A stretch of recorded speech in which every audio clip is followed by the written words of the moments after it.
Bom dia, Felipe. Bom dia, prefeito. Prazer estar conversando com vocês. Olha só, Eduardo, a gente assumiu faz um mês aqui, 30 dias na prefeitura. Nós estamos avançando em algumas áreas de acordo com o que o tempo nos permite, mas já avançamos em algumas que, do nosso ponto de vista, são importantes. Há bastante tempo, há vários anos, se discutia a questão da gestão da bilhetagem eletrônica, que é o pagamento do transporte público em Porto Alegre através do TRI. E a gente conseguiu, em um mês, trazer essa gestão para dentro da prefeitura. Isso é uma conquista de anos, aliás, de muitos anos que se debatia essa pauta, e a gente já avançou nessa relação com as empresas, ou seja, os dados do transporte público municipal não estão mais dentro das empresas que têm a concessão, estão dentro do gestor, estão dentro da prefeitura. Então, daqui para frente, eu não estou dizendo que tinha erros ou trapassos das empresas, mas daqui para frente a sociedade vai ter certeza que isso vai ser tratado com transparência, que o poder público está gerindo isso e pode abrir os dados com mais facilidade. A segunda questão, o segundo passo importante, é a questão da facilidade do pagamento do TRI, do crédito, de colocar o crédito no cartão.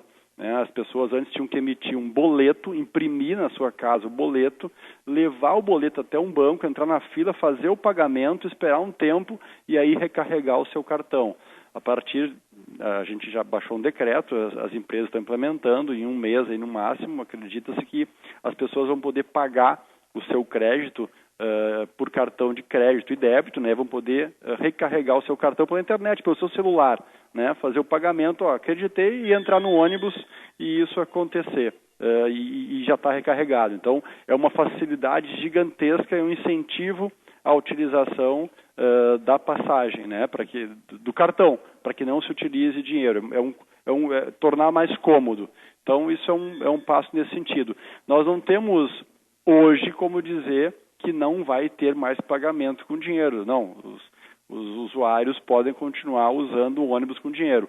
Mas o futuro é esse, Eduardo, que a gente utilize o ônibus com o cartão e possa somente utilizar o ônibus assim e outros meios de transporte público que a gente quer evoluir. Por quê? Porque isso evita o caixa 2, isso desestimula que as pessoas andem com dinheiro no bolso e, principalmente, tirando o dinheiro do ônibus, a gente está tirando um grande motivo para os assaltos nos ônibus, para os roubos nos ônibus.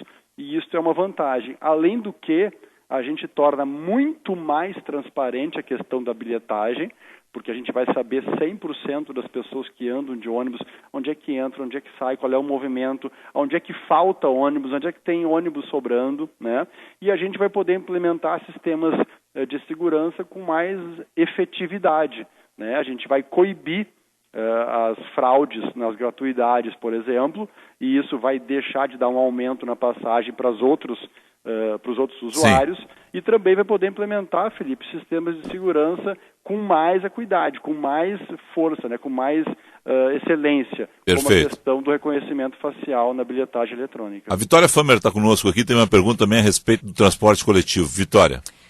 Prefeito, atualmente, por exemplo, quando as empresas disponibilizam para os trabalhadores o Vale Transporte, o valor destinado para o cartão é especificamente para os ônibus. Por exemplo, se eu tenho R$300 no meu cartão, eu não posso utilizar esse valor, por exemplo, para lotações. São valores, digamos assim, entre aspas, diferenciados, Só vale para o transporte coletivo de ônibus e não vale para táxi nem lotações. A prefeitura estuda fazer com que esse valor, esse crédito, por exemplo, seja disponível para demais transportes, não somente para o ônibus, para poder dar mais alternativas para o usuário? Olha, Vitória, o que a gente deseja é avançar no sentido da interligação, da unificação do transporte, no sentido de cada um ser complementar ao outro, Então, o táxi, a lotação, o próprio ônibus, a própria bicicleta, o catamarã, o Transurb, Então, o ideal é que a gente tivesse uma única forma magnética de pagamento de tudo isso. Magnética é muito antigo, Digital, vamos dizer assim, Que a gente tivesse um cartão e que a gente pudesse, através desse cartão, se locomover em Porto Alegre. Sem dúvida, isso daria uma capacidade de gestão para a capital muito melhor e daria também um comodismo para as pessoas, segurança muito Sim. maior, Então, a gente ainda não está perto disso, mas a gente está caminhando nesse sentido. Certo. Bom, uma outra questão. O fim do dinheiro no ônibus significa o fim dos cobradores nos ônibus, né? Qual é a previsão de tudo isso, né? Teremos aí uma situação, um debate polêmico que muita gente vai querer a permanência de cobradores. Há um acordo antigo, né, de não demissão de cobradores em Porto Alegre. Como é que fica essa situação? Não há assim, uma previsão disso, porque não é meta aumentar ou diminuir cobradores. Uma cidade não pode ter isso como meta, né? Não, nenhuma gestão municipal e nem as empresas de transporte. Isso não pode ser meta, né, Felipe?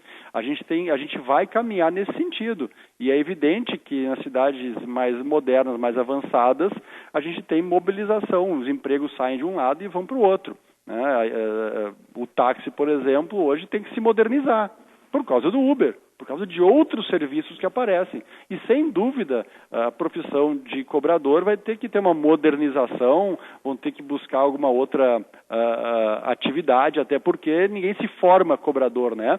Se vão diminuir os empregos ou a atividade de cobrador, provavelmente vai aumentar aqui em Porto Alegre a atividade de programadores, de pessoas que trabalharão com tecnologia da informação e de outros serviços que serão oferecidos e criados em virtude dessa modernização aí, né? Bicicletas, enfim, muitos outros empregos vão surgir em virtude dessa modernização. A situação da segunda passagem em Porto Alegre, essa segunda passagem corre o risco de ser extinta? Isso está na pauta só da oposição, ninguém comentou isso ainda, Felipe, ninguém não está em estudo, não está se analisando, não há essa pauta hoje dentro da gestão municipal. Tá bem. Eu quero agradecer ao senhor aí, desejar um bom dia de trabalho para o senhor. Obrigado. Olha só, Felipe, hoje a gente deve botar mais transparentes os números aí dos valores, dos custos, do que compõe o custo da passagem, e durante essa semana nós vamos fomentar esse debate para que a sociedade tenha mais acesso a essas informações, já que é o mês que a gente estabelece e fixa o valor da passagem em Porto Alegre. De que forma vai se dar essa ampliação da transparência? Hoje a gente deve estar divulgando uma planilha com os números que, em virtude do contrato de licitação, são os percentuais de composição desse valor, e essa semana a gente deve ainda anunciar, se tudo der certo até o final da semana, um valor do que custa cada gratuidade, do que custa cada decisão que a Câmara de Vereadores e que a gestão municipal tomou ao longo dos anos. Deixa eu lhe fazer uma pergunta fora do transporte, tá? É a questão do banco de talentos. Eu fiquei sabendo que tem secretário adjunto que foi, abre aspas, contratado, fecha aspas, nesse contratado aí, pelo banco de talentos, ou não, né? Contratado mesmo, puramente. Chegou a esse ponto, secretário adjunto? O senhor tem a informação? A informação que eu tenho é da Secretaria de Serviços Urbanos. O secretário Ramiro Rosário teria buscado no banco de talentos o adjunto dele. Na verdade, sim. Na verdade, o Banco de Talentos é um formato, né, que inclui um site, né? Na verdade, é um formato. A gente tem aqui 15 voluntários de recursos humanos, Felipe, que estão entrevistando todas as pessoas para os cargos de diretoria de secretarias e presidência e diretoria de estatais, fundações, e algumas pessoas estão no banco de dados desses profissionais de recursos humanos. Então, quando eles identificam uma vaga e um perfil, eles também vão atrás daquelas pessoas que ao longo dos seus 20, 25, 30 anos de experiência, eles já cuidaram da carreira. Por exemplo, o Solimar, que foi para a FASC. Isso é o que a gente chama de busca ativa. A gente foi buscar os melhores de cada área. Então, o banco de dados é isso, é a gente tentar buscar os melhores de cada área que neste seu momento de vida, estão dispostos e podem dar o seu melhor para a gestão municipal. Obrigado ao senhor, um excelente dia de trabalho. Obrigado a todos vocês, uma boa semana.